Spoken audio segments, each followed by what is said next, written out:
Buenas tardes, buenas noches o buenos días, de acuerdo a cómo vayas a escuchar y ver este programa del día de hoy. Estamos dando inicio al programa número 143 de esta temporada que llevamos adelante de este proyecto comunicacional que se llama Palabra de Pueblo, Voces de los de Abajo. Esta es la sexta temporada y hoy es el día 18 de agosto del 2023, así que le damos la bienvenida a los que vienen por primera vez a escuchar este programa y les agradecemos a los que hacen día a día esta producción y también a los que se escuchan todas las emisiones de Palabra de Pueblo, Voces de los de Abajo, desde hace 6 años como es este proyecto, ¿no? Que tiene el tiempo que tiene adelante este proyecto. Para revisar y ver los programas anteriores puedes hacerlo a través de nuestras plataformas, ahí te las paso a contar, son en Facebook, Palabra de Pueblo, en Instagram, @Palabra de Pueblo, en Twitter, @Palabra Pueblo y en nuestro canal de YouTube, Palabra de Pueblo. Se le suman también allí el canal de Telegram, lo puedes buscar a través de @Palabra de Pueblo y también nuestro canal de TikTok, que es @Palabra de Pueblo Oficial. Ahí podés también ver todos los informes que hacemos y lo que estamos llevando adelante, como la cobertura de las consecuencias que tuvo la reforma constitucional de Jujuy y la lucha de los pueblos originarios allí en la ruta, que siguen manteniendo más de 10 cortes en contra de esa reforma expoliadora y perjudicial para los pueblos originarios y para los recursos nacionales que se está dando allí en Jujuy. El programa del mes pasado, el 142, fue específicamente destinado a lo que es la reforma constitucional que se hizo en la provincia norteña de nuestro país. Este programa, el 143 del día de la fecha, 18 de agosto del 2023, estará dedicado principalmente a lo que tiene que ver con lo que ocurrió en las últimas PASO, estas primarias abiertas, simultáneas y obligatorias del 13 de agosto, que tuvieron una clara, marcada diferencia de la población hacia la derecha, ¿no? Pero eso lo vamos a analizar en minutos después. Te voy a mencionar también que podés, dentro de nuestras plataformas digitales ya mencionadas hace unos instantes, revisar allí y ver todas las noticias que vamos sumando semana tras semana, las coberturas que llevamos adelante y ver las secciones como Palabra de Historia, informes históricos sobre aquellas personas o hechos que no tienen gran relevancia en los grandes medios, y también leer lo que es Palabra de Letra, que son escritos realizados por mi persona allí en estas plataformas. Pronto tendremos semana tras semana diferentes editoriales que se irán subiendo de acuerdo a la realidad política argentina y latinoamericana, que es nuestro punto de eje principal en Palabra de Pueblo. Así que a partir de ahora vamos a empezar con el programa del día de hoy, destinado, como decíamos anteriormente, a lo que tiene que ver con el análisis de las PASO y sobre todo con los parecidos entre el plan económico del candidato Javier Milei, lo que fue la reforma del Estado de Carlos Saúl Menem, y el plan económico de la última dictadura militar, que es el llevado adelante por Martínez de Oz. Esto se inicia ya con la reforma del Estado allá por justamente el 17 de agosto de 1989, cuando comienza a promulgarse esa ley de reforma del Estado destinada por el expresidente Carlos Saúl Menem, que llevó adelante un plan neoliberal de reformas estructurales que se basaban principalmente en una apertura económica, una desindustrialización, una desregulación comercial, liberación financiera y también una brutal fragmentación de sectores de la población que eran asalariados, ¿no? Impactando así en una estructura económica y social y generando un incremento en los niveles mayores de desocupación y pobreza. A contramano fue esto entonces de la revolución productiva y el salariazo que había pregonado sobre todo en su campaña electoral, fue pasándose desgraciadamente a un proceso de desindustrialización de los sectores asalariados, que venía ya, como vamos a mencionar un poco más adelante, del régimen militar, y que esa apertura comercial y financiera promovió un ingreso masivo de inversiones extranjeras y un proceso de importación que incrementó las tasas de interés y terminó generando un proceso creciente, ¿no?, de destrucción de la industria nacional. Este proceso de privatización de las empresas públicas que se había iniciado en 1990 y que tuvo justamente como empresas emblemáticas de ese modelo económico fueron las de Aerolíneas Argentinas y Entel. Justo viene esto a que el expresidente neoliberal Mauricio Macri está pregonando que Aerolíneas Argentinas debería ser nuevamente privatizada, ¿no? Desgraciadamente para él y afortunadamente para la población argentina y para el pueblo no fue posible que la privatizara durante su gobierno neoliberal desde el 2016 hasta el 2019. Como decíamos anteriormente, esto generó desocupación, subocupación y pobreza, y al mismo tiempo las políticas de flexibilización perjudicaron a los trabajadores y beneficiaron a las empresas, ¿no? Quienes implementaron medidas contra la reducción de los aportes patronales y el establecimiento de aumentos salariales según la productividad, lo cual era una mentira, porque esto terminaba siempre perjudicando al trabajador y llevando grandes ganancias para las empresas. Entre el 91 y el 95, los efectos de la reforma, que eran más negativos, comenzaron a ser suavizados por el incremento del consumo y la estabilización, pasando al sistema de convertibilidad, el cual explotó por los aires allá por el 2001, y la aparición de un personaje nefasto para la historia argentina, que fue Domingo Cavallo, que puso en marcha su poder a partir de abril de 1991 en el Ministerio de Economía, ¿no? A partir del 95, con la denominada crisis del tequila, ¿no?, que llevó a ese nombre porque se generó en México, los indicadores económicos y sociales comenzaron a desplomarse aquí en nuestro país, y en mayo de ese mismo año la desocupación creció hasta el 18%, 18.5% exactamente, y se incrementó el déficit fiscal y comercial. Durante estos primeros tiempos del gobierno de Carlos Saúl no se logró controlar la inflación, e incluso se soportaron 2 picos importantes de hiperinflación, y entre esos medios de esas gestiones que se llevaron a cabo, el ministro de Economía, Miguel Ángel Roig, fue sustituido por Néstor Rapanelli. Miguel Ángel Roig falleció siendo ministro, ¿no? Y el señor Rapanelli, que tomó la conducción del Palacio de Hacienda, posteriormente logró que la conducción esté a cargo de Antonio Herman González, hasta que en 1991 Cavallo había retomado y había puesto este plan económico en marcha de manera más brutal, ¿no? Estos fueron los ministros que tomaron el poder en la economía a lo largo de lo que fueron la década de los 90.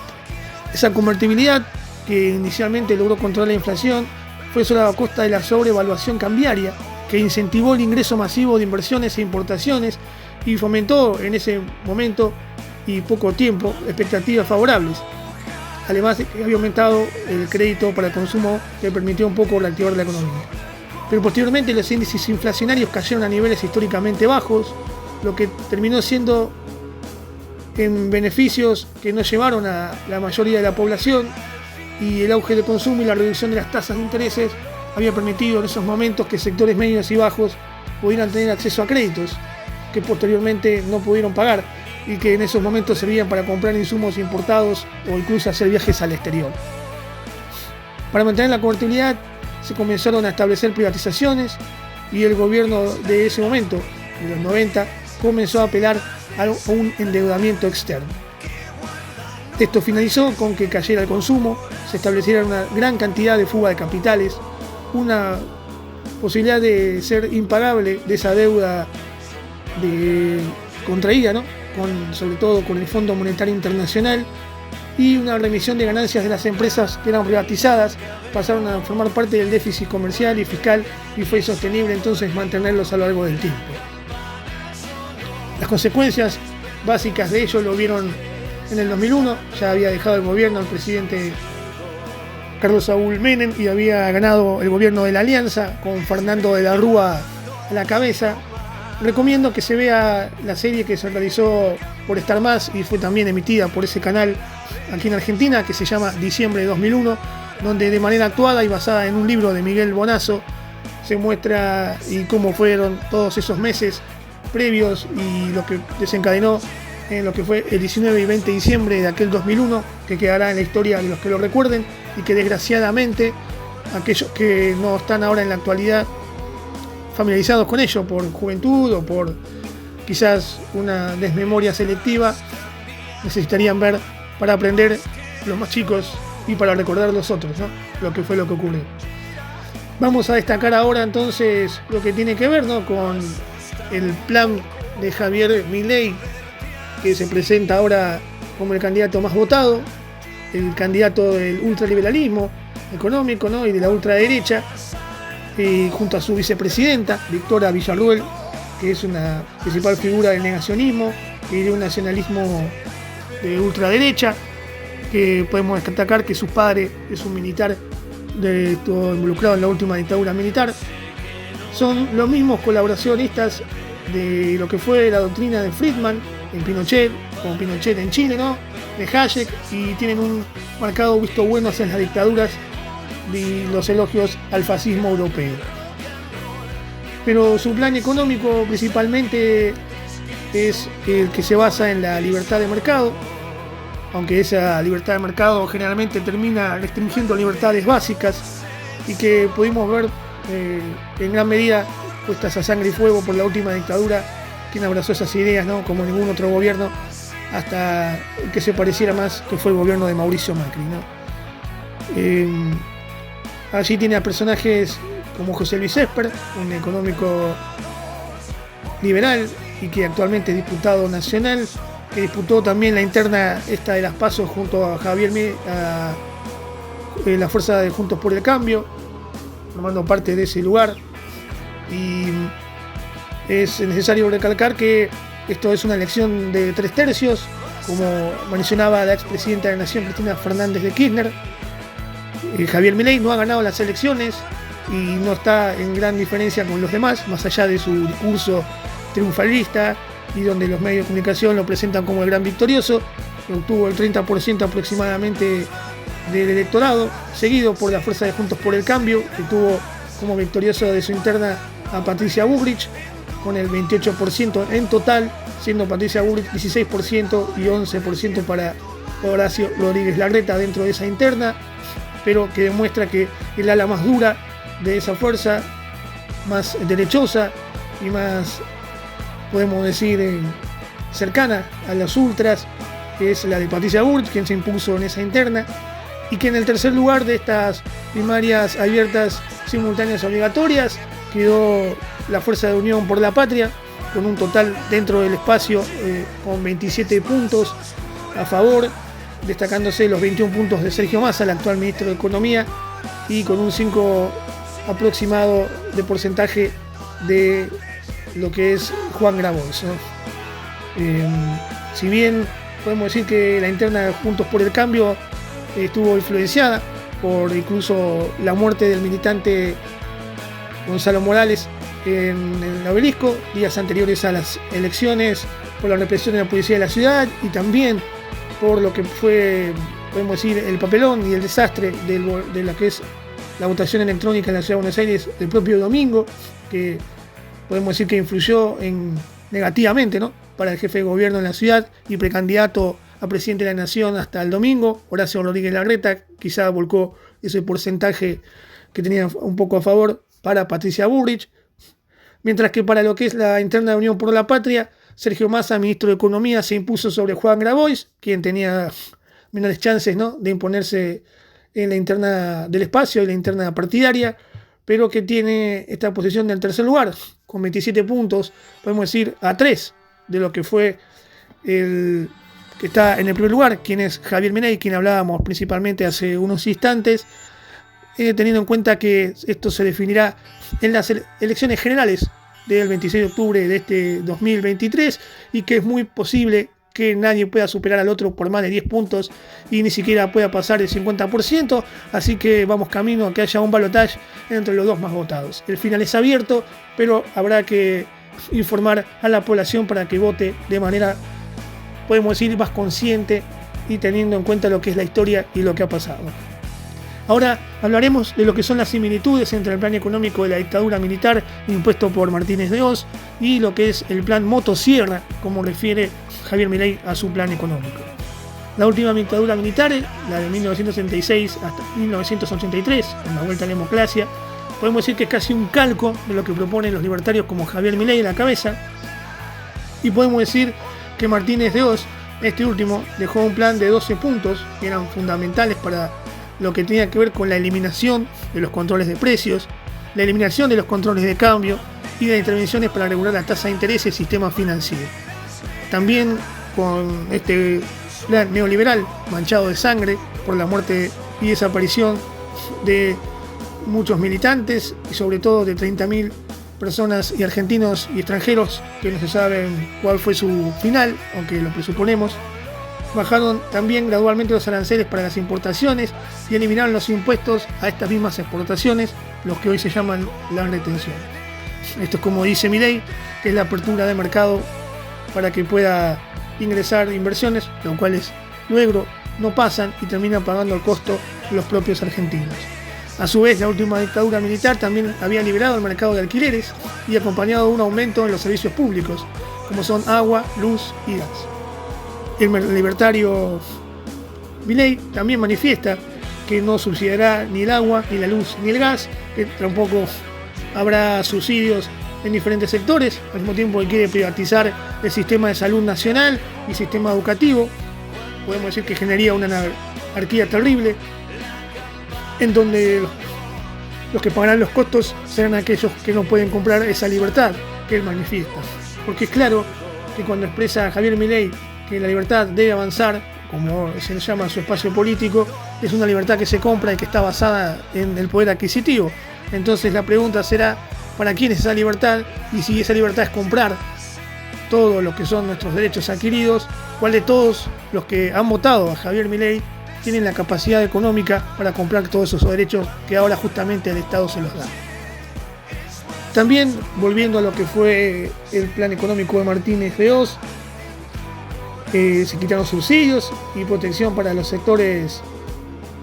más estratégicos, se suprimió la intervención sindical a través de la tortura y del secuestro, y se facilitaron a su vez los movimientos de capitales que eran provenientes del extranjero con una transferencia tecnológica.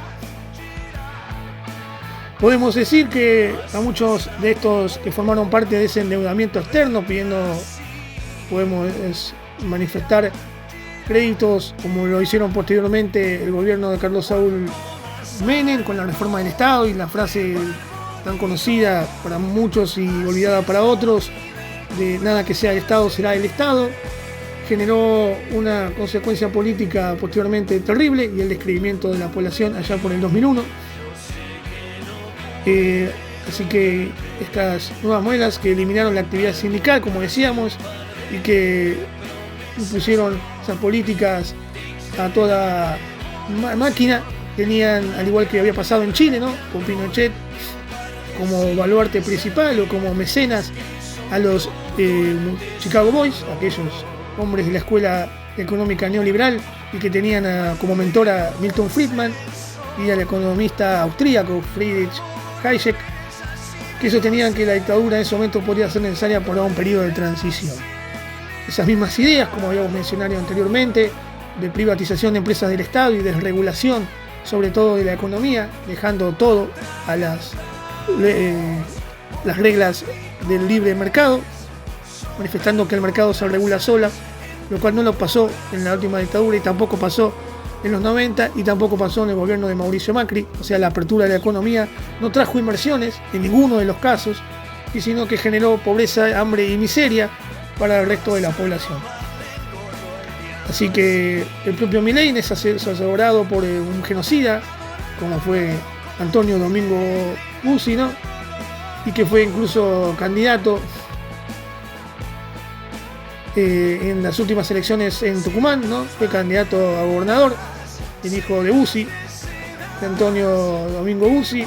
que fue candidato por el Partido Libertario de la Libertad Avanza allí en Tucumán y que tuvo una elección desastrosa. Así que, y esas influencias siguen estando, ¿no?, dentro de lo que es esta nueva alianza libertaria o de derecha. Las consecuencias fundamentales, para ampliar un poco más, en lo que fue el libre mercado, son el desempleo,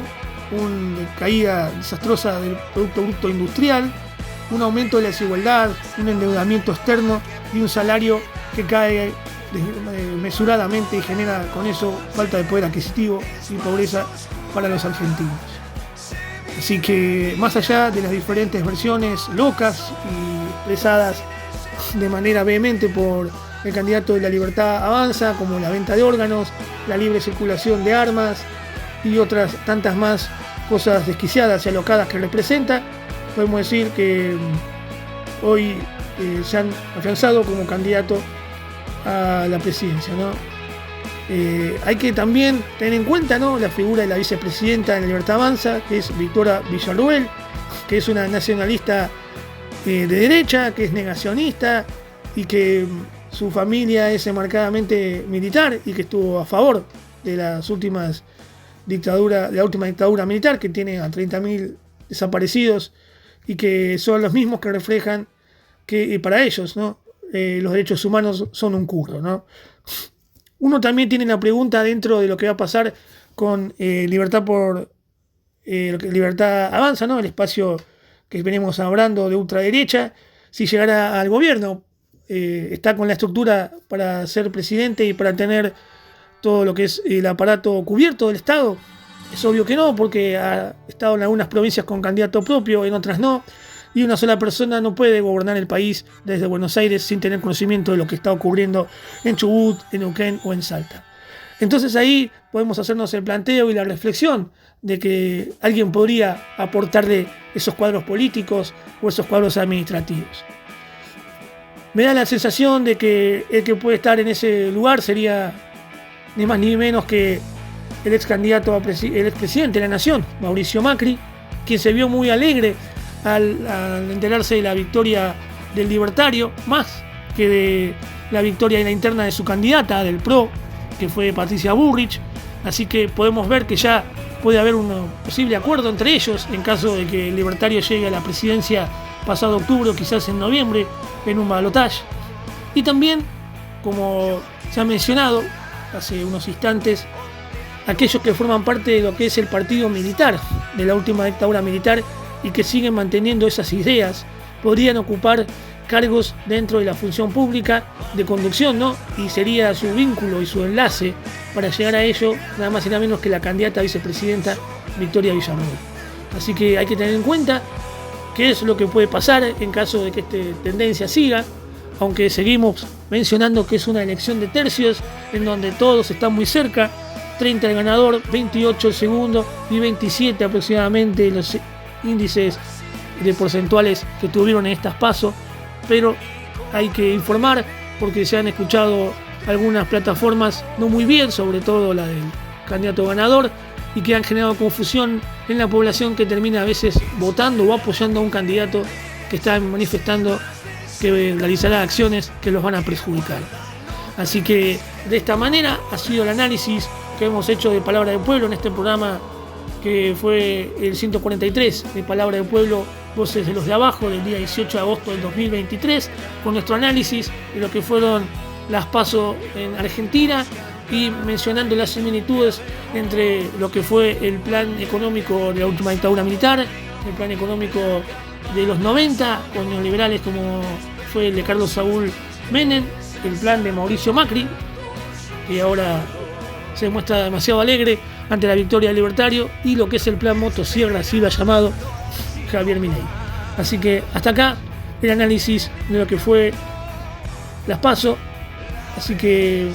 esto ha sido el programa número 143 de Palabra del Pueblo, Voces de los de Abajo. Nos veremos y nos escucharemos en los próximos programas de esta sexta temporada de Palabra del Pueblo.